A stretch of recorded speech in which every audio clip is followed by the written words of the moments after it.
If you really want to ruin your movie, throw in a twist villain, and I think I finally know why. It's because they all friggin' suck. Like, okay, Pixar's are fine, they seem to know what they're doing usually, but like, Disney's? They're just all thrown in willy-nilly to make the kids think that the movie's super smart. But kids' opinions are meaningless, because they're all idiots, and you and I are hopefully not, and now the movies are worse off than if they had just played it straight. But what's the difference between Pixar and Disney villains? What makes a twist villain good versus bad? What mistakes are being made here so that we can know when to avoid them? Well, that's exactly what I hopefully have found out. After some analysis, I narrowed things down to 7 pretty basic things that make a good twist villain, and while having all 7 isn't strictly necessary, and most don't, any less than 4 or 5 leads to an exponentially worse twist and character. So today we'll be discussing 3 Pixar villains and 3 Disney villains, and going through each of those 7 points to see once and for all what makes a twist villain. Insert synonym for bad here, or insert synonym for good here. It's just occurred to me that I didn't actually write any synonyms into my script.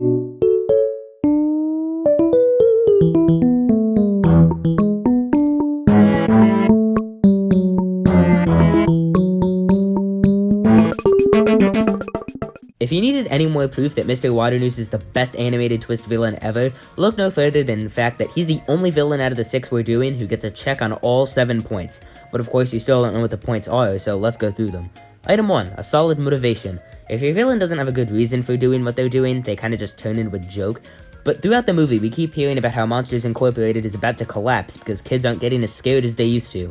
So when this new and more productive way of getting energy from children is discovered, like of course he would choose to do that. Item 2, he's not evil just for the sake of being evil. This is kind of a subcategory of the motivation thing, but I just really need to specify that it doesn't really count if a villain is just being evil because it's fun. Obviously, a villain that enjoys being evil on top of a solid motivation can also work, but villains like Mr. Waternoose I feel like are just better in most situations. Their more calculating nature just makes them seem like more of a threat than someone who kills puppies in their spare time just because. Like, Mr. Waternoose didn't want to banish Mike and Sully, that was just a means to an end because they accidentally discovered the scream extractor. Because of you, I had to banish my top scarer. With this machine, we won't need scarers. Besides, Sullivan got what he deserved. Sullivan was twice the scarer you will ever be. Item 3, a cool reveal, or at least a not awful reveal. I really don't think anything needs to be said about this one though, plus I don't know how I would describe it, so let me just play the scene. Sir, that's not her door. I know. It's yours. The reveal is what people remember when they think back to a twist villain, so you want to make sure it leaves an impact. And it sure does here. This, paired with item 4, the fact that he doesn't monologue about his plan for several minutes, even though that only makes things worse for himself, just makes the whole thing better.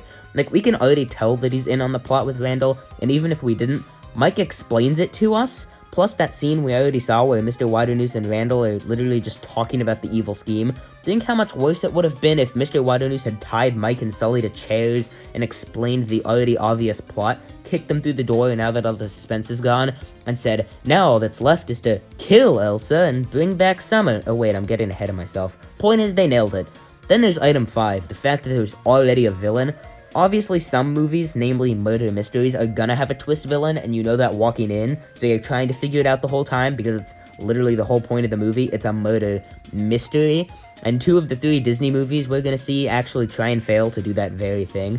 But with Monsters, Inc., we already have a villain, Randall, so we're not trying to figure out who's behind the suspicious plot, because it's plainly obvious who's behind the suspicious plot, or at least we think it is. Adding Mr. Waternoose on top of that was just an unexpected, and yet still completely sensible, and inevitable surprise, which leads nicely into item 6, the subtlety. And I don't think I can say this unsubtly enough. Subtlety. It needs to be subtle, but it also needs to be there. So, Michael Schur, the director of The Good Place, among other things, said that the key to a good twist is that it's surprising while still being inevitable. In other words, you don't want to figure it out too early, but you want it to seem really obvious on rewatch. Which is another reason why having an already existing villain is so helpful. We get all the clues we need to see that he's a villain, and so when you rewatch the movie knowing the twist, lots of stuff that he says has a double meaning. But it's subtle enough that you don't really pick up on it the first time. An inevitable surprise. And item 7, the fact that he has more than like 15 minutes to actually be a villain. Again, this stuff is really self-explanatory. If you're going through the trouble of having a twist villain, give them time to actually be a villain instead of just a twist. If they're revealed as a villain and then immediately defeated, that's just kind of lame. But if you have 10 to 20 minutes of rising action in between the reveal and the climax, now the villain actually has some time to establish themselves as a threat, and Mr. Waternoose has that time, and sure enough, he's a threat. So that's the gist of it. In almost every way, Mr. Waternoose manages to be a near perfect twist villain, but before him, we had Stinky Pete. Stinky Pete is the twist villain in Toy Story 2, and even though he doesn't have the coveted 7 out of 7, he's still a pretty good twist villain, but I don't have as much to say on him. So let's just look through the points again. Item 1 was motivation, and his motivation is that he wants to go to Tokyo. He makes it clear that he wants to go to Tokyo, and he just wants to be appreciated by kids to have a sense of purpose, which can be accomplished by, you guessed it, going to Tokyo. Item 2, he isn't being evil for the sake of being evil, he just, again, wants to go to Tokyo. Item 3, the reveal, which isn't as strong as Mr. Waternoose's, but at least he doesn't say anything really lame. At least there's a bit of a shock factor still there, since he had never gotten out of his box before, and him being, well, out of his box is a bit, shocking. Item 4, the monologue. He does monologue a little bit, however, there's a big difference. It's not to brag about his genius, it's to get Woody to go with him to Tokyo, because then he'll be more valuable, part of the complete set or whatever. It's an actual part of his plan, instead of him being stupid and ruining everything. Item 5, the fact that there's already a villain. I guess Al is already a villain, but I was thinking more about Woody's little conflict of whether or not the love of one child is more important than the general acknowledgement of many children. Obviously, it's not a traditional villain, but the Toy Story movies really don't need traditional villains.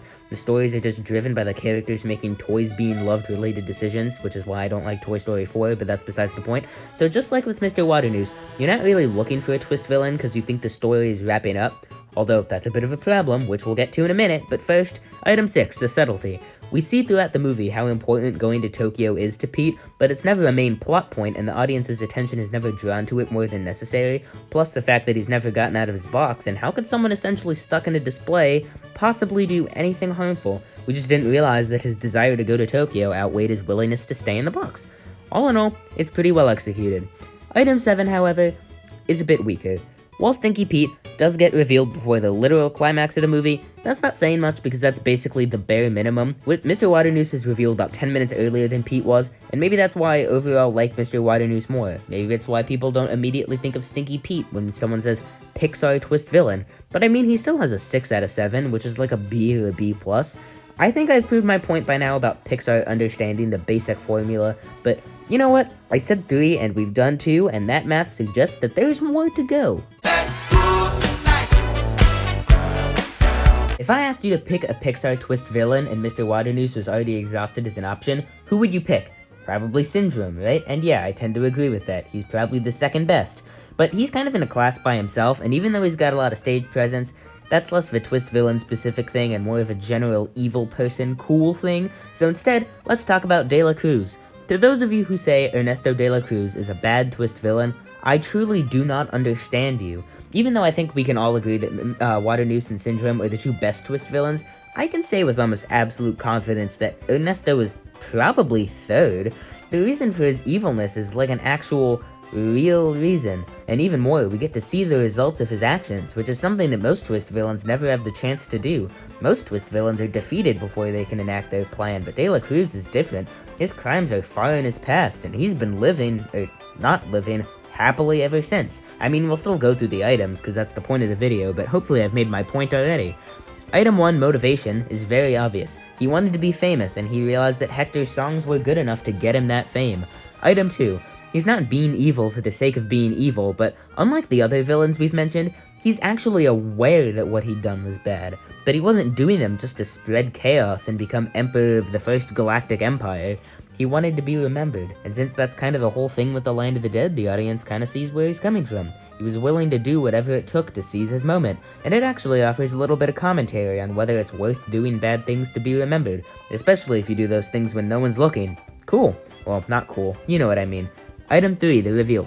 I have a bit more to say about this one. So, there are two types of reveals. There are the ones where in a split second your whole grasp on reality just completely falls apart and all the pieces fall into place with a few lines of dialogue. So obviously Mr. Waternoose would be an example. That one in The Good Places too. There's a second type of reveal though, and that's the slow realization. And actually, this slow realization kind of splits into two subcategories, and depending on how well you saw the twist coming, either one could apply to you. The first is where you already know, and that's dramatic irony. Dramatic irony is when you already know the twist and are just waiting for it to happen to the characters. You know something they don't. Probably the best way this has ever been described is, of course. For example, if I were to say, I can't wait to eat this almond cookie, but there were people around that knew the almond cookie was poisoned, that would be dramatic irony. So picture Up and Charles Muntz. Like, he's the guy who's trying to kill the bird, and the bird is one of the main characters at this point, so he's the bad guy, easy. But he's Carl's idol, and Russell's an idiot, because he's a kid, and so they're not going to suspect anything. We're just waiting for them to suspect it, which still holds tension, because the characters are still in danger. And the second subcategory is when you don't know. You start questioning things as you slowly realize, wait a minute, something's not right here, and then that eventually builds and builds until you finally see what's happening. You're like, oh my god, that's crazy, So like The Sixth Sense. Spoilers, I guess, but he was dead the whole time. But it's done very subtly, and it's incredibly difficult to pick up on it the first time around, and I don't know anyone who did. You start thinking back to the rest of the movie, and you're like, oh my god, no one's ever actually really talked to him except the boy who can see dead people, and it's really good. But what did I mean when I said either of these could apply to you? Well, honestly, that's just it. Either you thought that him being the villain was perfectly obvious, so you get to see all the foreshadowing and watch the characters slowly figure it out, or you figure it out with the characters with that slow and satisfying build-up.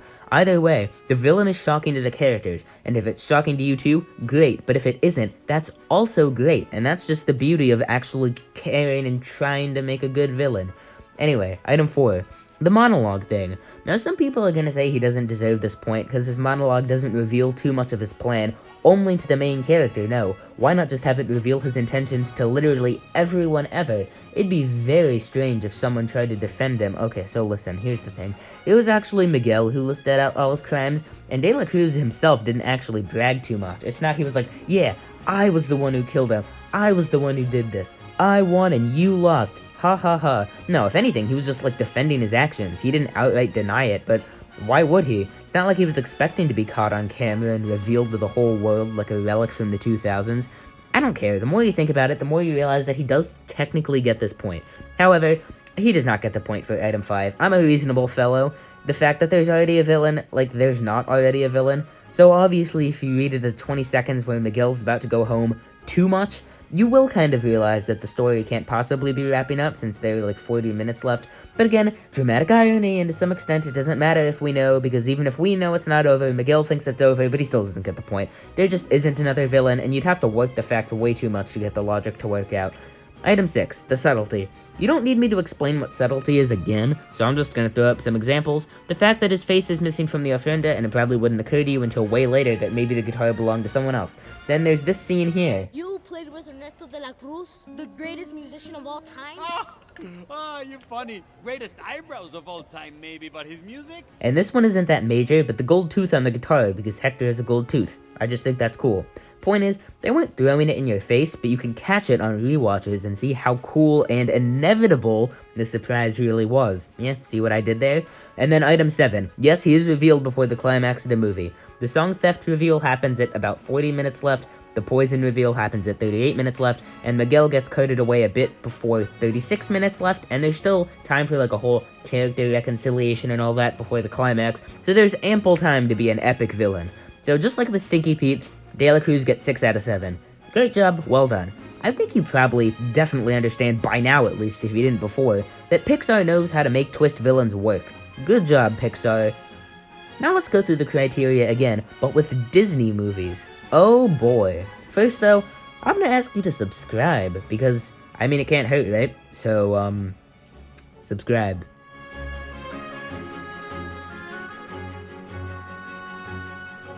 Frozen, Big Hero 6, and Zootopia. I like all 3 of these movies, but sadly, tragically even, they each have a very disappointing twist villain. Starting with our main man, Hans. So let's just get into it. Item 1, motivation. He wants power, because his brothers bullied him and pretended he was invisible when he grew up. I guess an argument could be made that his need for people to bow down to him is a very weak parallel to Stinky Pete's need to feel loved by going to Tokyo. If that's what you're doing with your English major, I'm not gonna question it, but, remember how I made that comparison to Palpatine and how good twist villains aren't evil for the sake of being evil, just to become Emperor of the First Galactic Empire? Hans is literally willing to run a sword through an innocent and distraught woman, and then let her sister die from, cardiac hypothermia, just to be in charge of a 19th century Scandinavian city-state for 10 years until someone usurps him. Power because you want power is lame. Whether or not you think his dumb backstory is tragic, he's not doing any of this for love or appreciation like Stinky Pete. Stinky Pete wants to be admired by the kids. Hans doesn't want love, he wants power just cuz. No way does he get this point. Item 2, being evil for the sake of being evil, which I kind of just talked about, so yeah, he doesn't get this point either. Item 3, the reveal. This reveal is infamous. Oh, Anna. If only there was someone out there who loved you. They didn't really hint at him being evil at all, which we'll get to in a minute, oh yes we will, but it's definitely shocking no matter the reason, so I guess he can take this point for all I care. He's bad enough in other ways that this point is meaningless in the grand scheme of things. Item 4, the monologue. No point, not at all. If I could take points away, I would. I can't, but if I could, I would. Hans could have just walked out the door and locked it just like that, but instead he felt compelled to go through his entire plan to Anna in the middle of the castle, full of the people he was trying to fool. Even the reveal itself feels pretentious, and while I guess still it's an overall acceptable reveal, which is why I ended up giving them the point, literally nothing was stopping him from saying, oh, hold up, be right back, I forgot my phone, or whatever the equivalent of that is at this time period. And then just you leave. Or just don't say anything. What's she gonna do, hobble after you? Hey, where are you going? Oh, and then she fell, and then that's it, you can leave. Why would you tell the princess that you're going to assassinate the queen, aka her sister, when it's already been established by you that treason is considered very bad? Item 5, the fact that there is already a villain. Similar to Toy Story 2, the villain was less a person and more of a concept. The villain in Frozen was the relationship between the two sisters, so Hans being a villain as well retained its surprise. Did his inclusion supplement the story in any way? Not particularly, but does it get the point? Technically, yeah. I want you guys to realize I'm not being unreasonable or skewing the information, because this work would be pointless then. Item 6, the subtlety. Alright, so I suppose you could say that this movie was very subtle about Hans being a villain, but I think of it less as subtlety and more of not hinting at it at all. You see, not being too obvious is only half of being subtle. The other half is presenting clues to be subtle about, which this movie just forgets to do. See this? He's smiling. If he was really a bad guy, since no one was looking, he would not have smiled. Sure, the reveal was surprising, but just more like a post on r/unexpected. It's kind of a random comparison, but you get what I'm saying. You can say, oh, didn't see that coming, but you can't base a cohesive conflict off of it. You don't see it coming because no sane human was looking for it, because there wasn't even a slight intimation that there was anything at all suspicious about him. Remember how I said a twist is supposed to be an inevitable surprise? Sure, it was a surprise, but it was by no means inevitable. Ironically, with the next two Disney twist villains, they make the exact same mistake by having no clues established, but they accidentally ended up being so confident about it that they instead made it inevitable, but not a surprise, at the same time, so that's interesting. And item 7, the timing of the reveal. In between the reveal and the credits, 17 minutes. Normally you want at least that much between the reveal and the climax, but oh no, with this movie that's apparently enough to wrap up the whole entire thing. I mean, you could give him a point if you want to, but I don't really think so. So, what's his total score? 1 out of 7, but I gave him the reveal point as a freebie, so 2 out of 7. You could argue 3 out of 7. But even if you did, that's still really, really bad. Like a whopping 29%. Following standard grading conventions, that's maybe an I+. Pretty big step down from Pixar's, huh? Well, fear not, because we still have 2 more of these to go. I actually watched Big Hero 6 for the very first time for this video, and I actually really liked it. I was expecting the worst movie I've ever seen, This movie is actually one of the best movies I've ever seen, and I know that's very controversial, but I'm being serious. I actually really like this movie. But of course, I do have one complaint, and unsurprisingly, it's Professor Callaghan as the twist villain. Now, he's actually incredibly interesting, and this transfers over to Zootopia too, because Disney screwed them both up in one very particular way. So Professor Callaghan first, they made him really dumb. Like, he didn't think through any of his revenge plan, and not even whether it was necessary, because that's a whole other thing he didn't think of, but just the basics on how to do it. You could make the argument that he's being irrational because he's so angry. Oh, he's just so angry, so he can't think about it. You can't make that argument at all. It's extremely unlikely that his rage didn't die down at least a little, even once after unspecified amount of time, and that's probably several years at least. I mean, this guy's just calmly standing here. That doesn't look very vengeful. It just doesn't make any sense. As we go through the points, which we haven't even started yet, you'll see exactly what I mean. Item 1, motivation. So Callaghan sets a fire as an excuse to steal these micro-robots that Hero made so he can kill the guy who's responsible for the death of his daughter, because he was the one who opened the portal his daughter went through and got stranded on the other side of. So he went through all the trouble of reopening that portal just so it could eat the guy's building. Not once did he wonder whether his daughter was still alive on the other side of that portal that he spent all that time reopening. He just wants all of this guy's hard work to be swallowed by Dormammu with some sort of poetic justice. And Callaghan makes it perfectly clear that he doesn't care about confirming whether his daughter is dead. Is this what Abigail would have wanted? Abigail is gone. So, to recap, he refused to kill this guy and just sat around patiently for presumably a very long time, years, without a single thought of revenge. Then Hero just so happens to make these microbots, and then I guess Callaghan realizes that he can use them to ruin this guy's life in the most over-the-top and ridiculous way possible, going out of the way to reopen the portal his daughter went through, only to not even care if she's still alive, and then not even care when all these other innocent people are dying. Man, it sure sounds awful when innocent people die. That sure sounds like something you would care about, you dumb piece of garbage. And it turns out that Tadashi, this is how it gets even worse, Hero's brother and Callaghan's prized student, went into the building to save him and died. But instead of feeling remorse for Tadashi's death like an intelligent human being, or even just a human being, he doubles down and insists that innocent people needed to, nay, had to die, to justify the death of his innocent daughter, even though they didn't have to die before, and he basically just turned from kindly old man to homicidal terrorist in the span of like an hour, after being completely mellow about the whole thing for years. I'm repeating myself at this point, and we should probably move on to the next item, but like, it's just so stupid. Instead of, because of you I had to banish my top scare, we get, I went in there to save you. That was his mistake. there's no way he gets this point. Item 2, being evil for the sake of being evil. This one's kind of technical, because even though he does have a motivation, it makes absolutely no sense, and then he just becomes perfectly okay with letting civilians die, which seems pretty evil, but he's not doing it for power, just for the joy of being evil. Like, he does have a motivation, which is technically not power, so he can take this point. Item 3, the reveal. It's just a reveal. He turns around and then that's it. It's not laughably absurd, and it's not cool. He just turns around, and it's someone who is a different person than the person you thought was the person. There's a lot of crummy stuff after the reveal, That was his mistake. but the reveal itself is just your average murder mystery unmasking. Mr. Jones? I don't believe it. We thought he was Thing 1, but it was actually Thing 2 all along. Wow. He can take the point, who cares? I mean, the reveal itself was fine. Item 4, the monologue. Again, he says a lot of stupid garbage after the reveal. That was his mistake. None of it was really a monologue. It's not like Hero and the gang were tied to a metal pole hanging above a vat of acid as Callaghan smugly walks around and explains exactly how he's going to kill some random guy who nobody really cares about except him. He doesn't really give anything away, and he's not even really in power. They knocked his mask off, and then Baymax beat him up. He was defending his actions, but just like with De La Cruz, only because he didn't want to be talked smack to by some kid, and he logged out of the server as soon as he could. So yeah, he gets this point too. Item 5, the fact that there's already a villain. There isn't. Just like Zootopia, it's a murder mystery. This one's just a superhero murder mystery.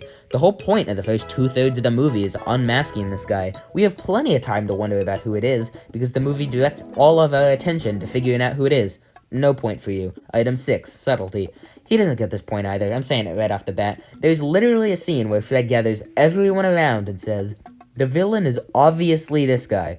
Now, I didn't watch this as a kid, like I said, but even as a kid, I'm pretty sure I would be able to figure out that this isn't how movies work, and that someone else or something else was afoot. And if it wasn't this guy who got basically no screen time, why not the guy who hates that guy who got considerably more screen time that everyone likes? There were technically no clues, so you might think it would be too hard to notice, but then they accidentally made it, like, way too obvious. Again, it's the same thing as Zootopia, which we'll see. It was gonna be a surprise, but not inevitable, but then they got too arrogant and were so confident in their genius that they accidentally simultaneously made it inevitable but not a surprise, and so I'm revoking this point. And item 7, the timing of his reveal. Now, on the one hand, it was like 40 minutes before the end of the movie on Disney+, which is where I watched this. On the other hand, there are 16 minutes of credits, which is ridiculous, and so he only has like 20 minutes to be evil. But on the third hand, where did you get that hand from? There was still time for a whole emotional reconciliation, which Hans and Bellwether didn't get, but it's less the time that matters, and more what you do with it, so he can get this point too. And that's 4 points out of 7, a 57%, which is kind of close to passing, and it's above half. I mean, obviously not a good twist villain, and the one thing that he gets wrong is extremely awful, but this goes to show that Disney did have a few good ideas when it came to Callaghan. Truth is, he was presented fairly decently. They really only messed up on that one thing, they just messed up on it extremely badly. If Disney had thought through his motivations a bit more, or at all, and had him not say, That was his mistake. most of it would have been fixed. The fact that we could draw that conclusion by using just our 7 points is probably a good sign. But you know what isn't good? Nice transition here. Assistant Mayor Bellwether.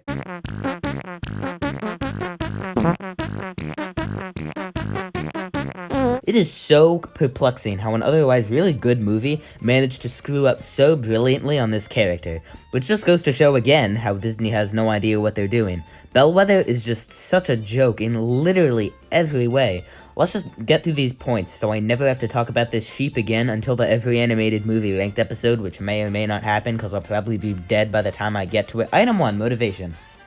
This is the flimsiest excuse for a motivation ever. Like, Callaghan didn't think through his at all, but at least he had a reason to be angry at the guy, since the guy in question did make a really dumb mistake. Bellwether just woke up one day and thought, hey, you know a peaceful society where predators don't actually hate prey and there's no problem at all? Let's make it a problem. Now we can get rid of all the predators, just in case. Her logic is literally, oh, we're the majority, and they're the minority. So, let's kill the minority. 90% of the population in Zootopia is prey. Why not make it 100? She really just went, every day I wake up and I wish you were dead. But the predators didn't even really do anything. So, basically, she's saying, look at this minority. This minority is savage, this minority is dangerous, and we need to kill this minority, or at least imprison them. I'm gonna let that sink in for a minute. She says the prey will be united against a common enemy, but they didn't do anything. I mean, I guess it works a lot, maybe too much for the anti-racism message. I mean, you can't deny that the parallel is very, very close, but it doesn't make for a good villain. You can't commit genocide just in case. So, no, of course she doesn't get this point. Item 2, is she being evil just to be evil? Literally, yes. Like I just said, the problem she's trying to stop is only a problem that she came up with. She made it a problem. Like, with her own mouth, she admits to staging the problem, just so it doesn't become a problem in the future, even though it was never gonna become a problem in the future. Still no point. Item 3, the reveal, and item 4, the monologue. Let's just do them at the same time. This is the only reveal that I think is genuinely just boring. Let me play it. Get them. That's it. But, like, I guess there's nothing really wrong with it, it's the monologue that's tricky. Now, just like with Cruz, she gets caught with a recording, although I guess the police were just already there, but, whatever. So, what's the difference? Cruz doesn't hunt Miguel down while explaining exactly why he killed his best friend and took his songs. He doesn't walk back and forth while he taunts the main characters. He doesn't openly admit the crime. You know what Bellwether does? She explains exactly why she did the crime. Think of it. 90% of the population united against a common enemy will be unstoppable. She walks back and forth while she taunts the main characters. Oh, but he can't help it, can he? Since Preds are just biologically predisposed to be savages. And she openly admits that she did the crime. Fear always works. And I'll dart every predator in Zootopia to keep it that way. At 4:55 a.m. on January 1st, he searched how long before a body starts to smell. At 4:58 a.m., how to stop a body from decomposing. I mean, she definitely doesn't get the monologue point, but I suppose that she can take the reveal point, since even though it's the least memorable part of her character, it's also the only thing she doesn't actively mess up. Item 5, the fact that there's already a villain. Since this, like Big Hero 6, is a murder mystery, there isn't really another villain, so what most murder mysteries do, and certainly what Big Hero 6 did, although badly, is establish a red herring. Big Hero 6 just did it with way too little subtlety. The key to making a good red herring is to establish it without saying it outright. The audience likes to work for their meal. That's a TED Talk that I think everyone's been recommended at some point. The audience thinks they're being clever, so they think they're right, and they don't realize that it's someone else. The writers want you to think that they don't want you to think it. So you think you're being smart, and you think you figured it out, and so you stop thinking about it, but in reality, you're thinking what they wanted you to think all along, and you've fallen right into their trap. But here they do something even more peculiar. They don't establish anything. Like, halfway through the movie, they arrest the mayor, but he was never even really mentioned in the context of the case. And like I just said, at this point, there's still like half the movie left, so it's obviously not him. So, not only is the search for the villain front and center thanks to the murder mystery style, they don't even use a red herring to distract the audience from the search by making them think they've already solved it. And item 6, the subtlety, is accidentally ruined by this mayor thing. Think about it. You are trying to think of anyone who it could be, and you get introduced to this probably very likely fake notion that the mayor was behind it all, and so now you're wondering, well, if it's not the Predator government guy, why not the Prey government guy, or girl, whatever. And since it falls in line with the whole somewhat botched message about racism, it makes perfect sense, and then you've solved it. That's how I solved it, at least, and I was a stupid kid when this came out. So you would think that it's inevitable but not a surprise, right?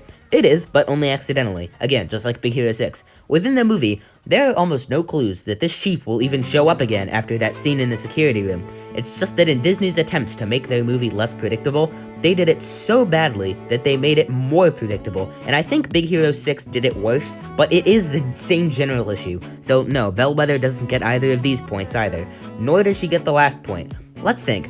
Does she have time to actually be a villain? No. Callaghan was bad enough, Hans was bad enough, but Bellwether is revealed as a villain and caught by the police in the exact same scene. I counted the seconds, she has less than 4 minutes. Even Hans waited to be captured until a different scene. So Bellwether's final score is 1 out of 7, or 14%, and the one that she got was the reveal.